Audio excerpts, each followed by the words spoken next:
Donc, comme je le disais, on a commencé un Facebook Live avec Andy Lehoux, qui est auteur de Transaction, l'ascension d'un coach. Il faut que vous sachiez qu'Andy, il a seulement 15 ans. Il vient de Saint-Georges-de-Beauce. Il vient nous parler de son roman, de son processus d'écriture ce matin.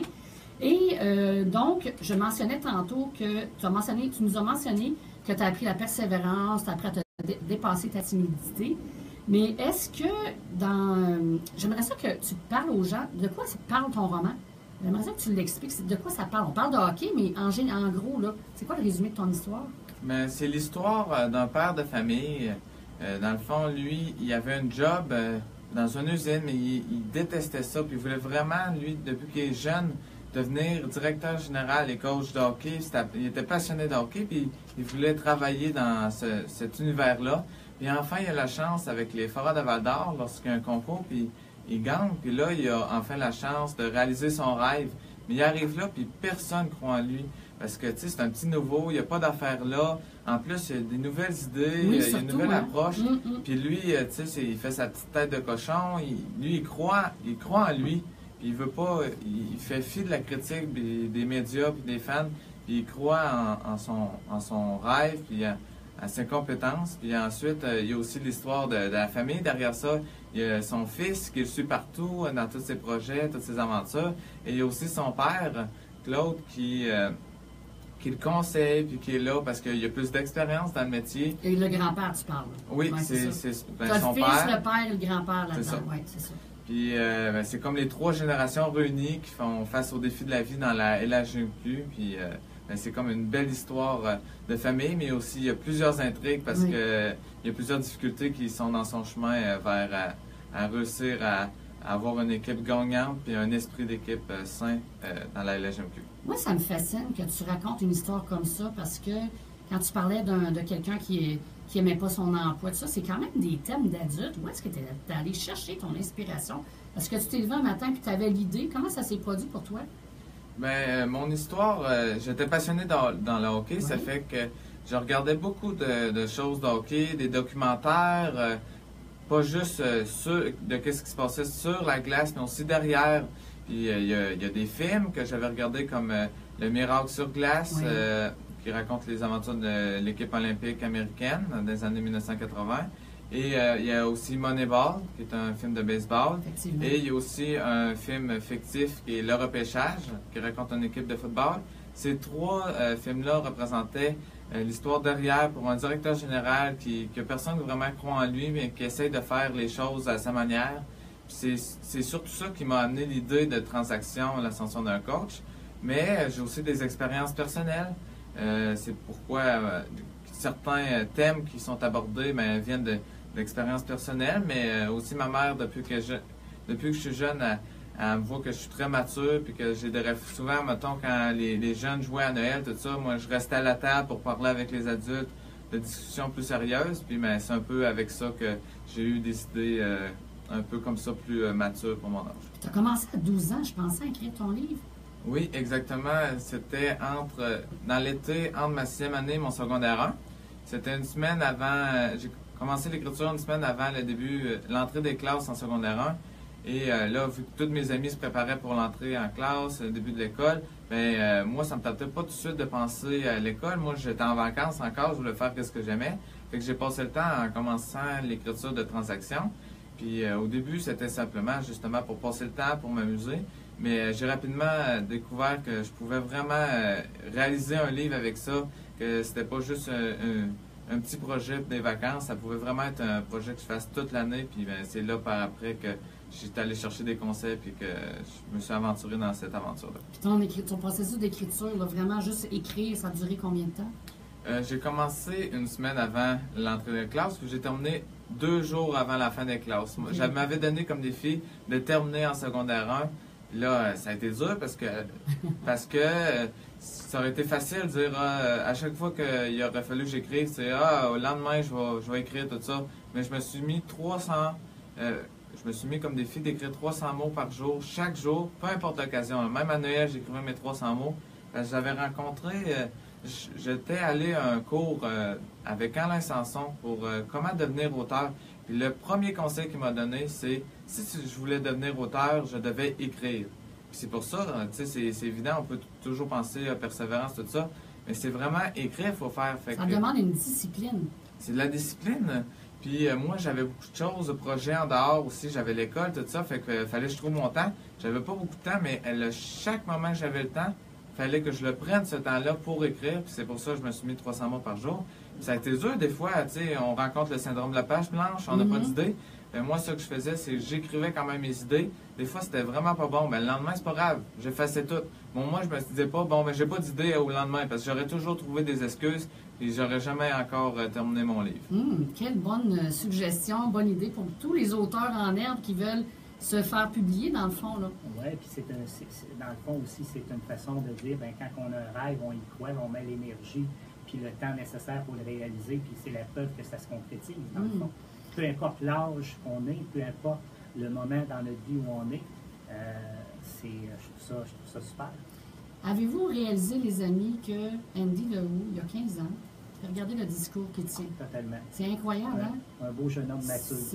Moi, c'est fascinant. Je suis vraiment heureuse de t'avoir en studio. Je trouve que tu m'inspires, tu nous inspires, tu inspires les gens, tu inspires les jeunes, mais pas juste les jeunes, tu inspires tout le monde avec la réalisation de ton rêve. En tout cas, j'espère que tu vas continuer longtemps.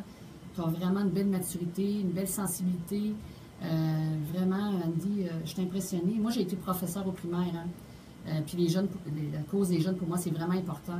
Mais là, quand je vois des jeunes comme toi, là, qui peuvent être un modèle pour d'autres, tu sais, les modèles d'aujourd'hui, qu'est-ce qu'on voit dans les médias, c'est pas nécessairement toujours sain, c'est pas toujours nécessairement ce que les parents veulent montrer aux jeunes. Mais là, on a un exemple concret. Dans notre coin, dans notre région, là, regardez, c'est tout un... C'est pas un concept. C'est un cadeau qu'on a, oui, effectivement. C'est pas un concept, ça existe pour vrai. Puis moi, je trouve ça rassurant pour notre futur. Oui. De voir des beaux jeunes hommes, des jeunes comme ça qui arrivent, qui participent activement, puis qui prennent leur place à travers la société. Moi, je trouve ça rassurant parce que je pense que ça va nous permettre d'avoir un avenir meilleur. Et déjà, quand on regarde un jeune homme de 15 ans avec cette maturité-là, ça promet pour le futur. Moi, j'ai toujours eu confiance en l'avenir des jeunes. C'est eux là, qui nous poussent, c'est eux autres qui nous incitent à aller plus loin, à nous éveiller, à changer des modèles qui sont plus nécessaires aujourd'hui. Mais il y a une affaire aussi qu'il ne faut pas oublier. Ces jeunes-là, il faut leur laisser la place aussi. Oui. Tu sais, je veux dire, les parents d'Andy, l'éditrice qu'on va jaser tout à l'heure, c'est eux qui leur laissent une place aussi. Là. Donc, il faut les encourager, ces jeunes-là. Là. Donc oui, des fois, il y en a qui peuvent se rebeller, mais pourquoi ils se rebellent? Il y a une raison, là. Exact. Parce qu'ils ont besoin de prendre une place, puis souvent, on leur la laisse pas. Donc là, justement, il y a eu cette place-là, cette ouverture-là autour de lui qui est très importante. Tu as raison, Lynn, parce que souvent, on entend pour laisser la place aux jeunes, pour les aider. Non, on ne fait rien. Ça reste dans le domaine de l'idée. Il faut passer de la parole aux actes. Hein? Fait que c'est ce qui permet à une maison d'édition comme La Roupille, dans le fond, c'est ce qu'elle fait, c'est ça sa mission. Fait que moi je trouve ça en tout cas, je trouve ça extraordinaire, puis encore une fois, je trouve ça bien rassurant pour le futur, tout ça. C'est vraiment encourageant. Je te remercie, Andy, d'être inspirant comme ça. Oui, merci parce beaucoup. que malgré mon âge, là, je te trouve très inspirant, puis j'apprends grâce à toi. Ça me permet de devenir meilleur aussi. Fait que t'aides pas mal plus, puis tu devances pas mal plus que tu peux penser. Hein. C'est toujours le cas de toute façon de tout le monde. Hein? On ne peut pas s'imaginer l'effet qu'on peut faire autour de soi.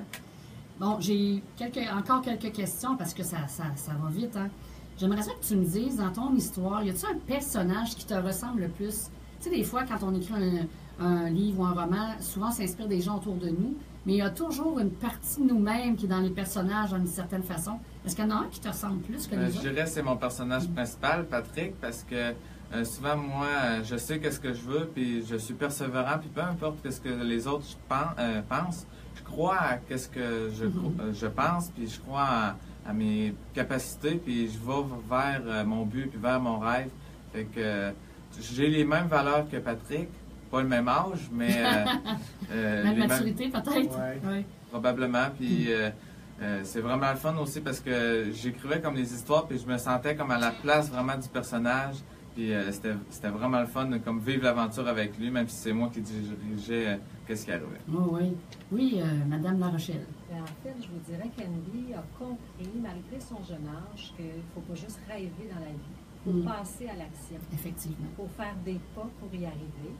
Alors, c'est bien beau d'oser, c'est bien beau, c'est ça, de rêver. Il faut oser faire le pas et prendre des actions pour arriver à réaliser son rêve. Ça ne tombera pas du ciel. Alors, en vous expliquant qu'il écrit 300 mots par jour et tout ça. Ben oui, il est en action, même si il l'a dit tout à l'heure, si c'est pas bon, c'est pas grave, il recommence le lendemain, puis il continue. C'est grâce à ses valeurs familiales qu'il est comme ça aussi. Ben oui. Là. Oui, c'est un ensemble, c'est un tout. Hein? Absolument. Il arrive au bon moment, il est dans la bonne occasion avec les bonnes personnes. Ouais. Ça prend tous des ingrédients là, gagnants autour pour que le gâteau lève, comme on dit. Là. On a une maman qui le rend très, très autonome dans ses décisions. C'est toujours lui qui a le dernier mot sur son projet. Il est bien guidé, mais c'est lui qui décide. Garde ça. Hein? Il a fait, je pense qu'il a vérifié auprès de quelques maisons d'édition. Mais quand on s'est rencontrés, la décision, c'est lui qui l'a pris. C'est bien ça. C'est bien parce que ça que j'aimais vraiment, c'était mon projet. Je voulais vraiment prendre une maison d'édition où j'étais libre de choisir quelques détails que d'autres maisons d'édition auraient pris mon projet, m'auraient vraiment tassé de côté puis auraient pris en main tout le projet. Moi, je voulais comme sentir un pouvoir de décision puis vraiment faire ce que je voulais avec plusieurs concepts. Je n'aurais pas été capable tout seul. Il fallait vraiment de l'aide extérieure aussi. Puis c'est ça, des fois, il y en a qui font je pourrais pas arriver à mon rêve, je suis pas capable tout seul. Mais tu n'es pas obligé d'être seul. Tu peux aller chercher l'aide des choses que tu n'es pas capable, puis tu vas pouvoir le réaliser ton rêve. Autant pour les écrits que pour la couverture. La couverture, on lui a apporté des pistes, des idées pour le titre et tout ça. Mais c'est lui qui a le dernier mot. Puis la fameuse couverture, nous, on a mis le graphique par-dessus, mais c'est Andy qui a choisi la base. C'est bon. C'est parfait, ça. C'est vers là qu'on s'en va aussi. Tu sais, les gens, ils prennent de plus en plus possession de leur vie, de leur pouvoir intérieur. Donc, c'est normal que ça arrive, puis il faut que ça soit comme ça aussi. Écoute, Andy, une dernière petite question. Depuis la parution de ton livre, est-ce qu'il y a eu des événements particuliers qui te sont arrivés auquel tu ne t'attendais pas? Tu sais, il y a toujours quand on fait des événements où on est devant le public, nécessairement, il arrive des anecdotes amusantes, touchantes. Toi, y a-tu des événements qui t'ont vraiment, je dirais, surpris? Bien, la première, c'est surtout que quand je voulais faire la promotion de mon livre, je l'ai envoyé à quelques endroits, mais tu sais, c'était la radio du coin, tout ça. Mais ma mère, elle m'a dit, mais ça te prend le même nombre de temps d'écrire une lettre à la radio du coin que à certaines entreprises plus grandes, tout ça. Fait que j'ai fait, je vais envoyer une lettre aussi aux places plus grandes, mais que je ne m'imaginais pas me rendre. Puis la première, c'était à la LHMQ, parce que mon livre représente le hockey dans la LHMQ. C'est comme le monde derrière la scène de la LHMQ, mais j'écrivais ça, puis je pensais pas avoir de réponse. Mais finalement, j'ai eu une réponse de la secrétaire de M. Gilles Courteau, qui est le président de la LHMQ, puis il m'a accueilli dans ses bureaux, puis on a pu faire une entrevue, puis ensuite, il m'a pris sur son aile, puis il m'a donné beaucoup d'aide, puis tout ça, puis je m'attendais vraiment pas à ça. C'était vraiment une belle surprise, puis ça m'a amené en plus à avoir des entrevues à TVA Sport, puis à plusieurs radios que je pensais jamais aller. Ça a été des très belles expériences, puis c'était une vraiment grosse surprise, parce que moi, comme je vous ai dit, j'écrivais pour réaliser un rêve. Je pensais partager mon livre à ma famille, puis à quelques-uns de mes amis, mais je pensais pas me rendre jusque-là. Mais là, le livre est rendu à un autre niveau. Là c'est les gens qui vont partager leur expérience avec ton livre. Hein? C'est vraiment... ça a dépassé ce que tu t'attendais. Ensuite, les rencontres avec les gens qui ont lu mon livre, puis qui me disent comment c'est exceptionnel, toute l'histoire, tout ça, c'est encore... c'est juste un moment de plaisir avec eux. C'est vraiment le fun de voir ça. Puis c'est vraiment des belles conversations. En tout cas, on a une très belle ce matin. Hein? Oui, tout à fait. Dernière question, Andy. Tu fais des activités. Tantôt, tu parlais, tu faisais la tournée des écoles. C'est quoi les prochains événements qui s'en viennent pour toi? Tu as des conférences, je pense, qui s'en viennent. Hein? Oui, j'ai une conférence au Salon de l'éveil à Lévis. Me semble dans 2 semaines. 24-25 mars. Oui, puis des congrès. Je vais aller donner une conférence avec ma mère qui raconte son histoire, mais aussi le cheminement avec moi, parce que j'ai comme suivi ses pas dans toute comme une femme entrepreneuse comme elle. Et ensuite, je vais donner des conférences dans les écoles. Donc, peu importe quelle école, s'ils veulent voir, je peux donner des conférences sur mon cheminement et toutes les choses que j'ai faites pour réaliser mon rêve. Et sinon, je vais continuer l'écriture de mon 2e livre pour livrer ça en hiver prochain. Puis j'ai plusieurs autres projets aussi du côté hockey avec une chaîne YouTube. Puis je veux devenir recruteur, donc je continue encore mes passions. Puis c'est sûr que je vais avoir encore plus de projets lorsque je vais avoir le moment. Un recruteur-auteur, c'est original. Hein? Je pense qu'on a rarement vu ça. Totalement. Si les gens veulent te suivre, tu as un site Internet. Est-ce que tu veux mentionner c'est quoi? Oui, c'est andylehoauteur.com. Oui. Donc là, j'ai fait des vidéos sur un peu mon expérience avec quelques blagues. Aussi, j'ai plusieurs commentaires de personnes. Témoignages de personnes qui m'ont accompagné. Ensuite, on a la liste des librairies qui ont mon livre. On peut le commander en ligne. Oui, c'est ça. Comment on peut se procurer ton livre? On peut aller justement sur Andy Lehoux Auteur. Il va avoir, vous pouvez le commander en ligne pour qu'on puisse vous le livrer. Ou vous pouvez regarder la liste de toutes les librairies qui sont là. Ou sinon, s'il n'est pas indiqué que votre librairie est là, vous pouvez toujours le commander. Aller à votre librairie, commander le livre, puis il va arriver dans la prochaine semaine, dans les 2 prochaines semaines. Oui. Oui. En fait, nos livres sont disponibles dans tous les Renaud-Bré, Archambault et toutes les librairies indépendantes. Donc, s'il n'est pas en magasin, on peut toujours le commander. Absolument. C'est toujours facile. Également, la bibliothèque de notre quartier, ça permet à d'autres enfants de le lire. J'aimerais mentionner que la conférence d'Andy au Salon de l'éveil de Lévis, qui aura lieu le 24 et 25 mars au Centre des congrès de Lévis, il sera en conférence le samedi 24 mars, 14h30. Parfait. Et vous pourrez nous rendre visite à la table 213. Andy sera là pour faire des dédicaces. Parfait. Puis on va mettre tes informations, tes coordonnées sur notre page Facebook, à l'effet papillon. On va mettre ton site Internet. Puis on indiquera la prochaine conférence, justement, ce que vous venez de mentionner. Puis les gens puissent te suivre. Puis ta page Facebook aussi, tu as une page Facebook? Oui, ma page Facebook, c'est Andy Lehoux Auteur. Sinon, si le monde veut communiquer avec moi sur andylehougauteur.com, dans le fond, il y a mes coordonnées, puis il y a aussi une affaire que vous pouvez m'envoyer des emails à andylehougauteur@gmail.com. Parfait. Bien, je te remercie énormément de ta présence en studio. Ça a été vraiment fascinant, inspirant. Je te souhaite une très belle continuité dans tes projets. Je suis fière de toi. Je t'encourage à persévérer encore. Tu as tout ce qu'il faut, dans le fond, pour continuer. Je suis vraiment heureuse de t'avoir rencontré, Andy. Merci beaucoup. Merci beaucoup. Ça a été un honneur pour moi. Vraiment pour nous aussi. Puis moi, je te dirais simplement merci d'être inspirant. C'est bon. Merci beaucoup. Écoutez, on s'en va en petite pause publicitaire.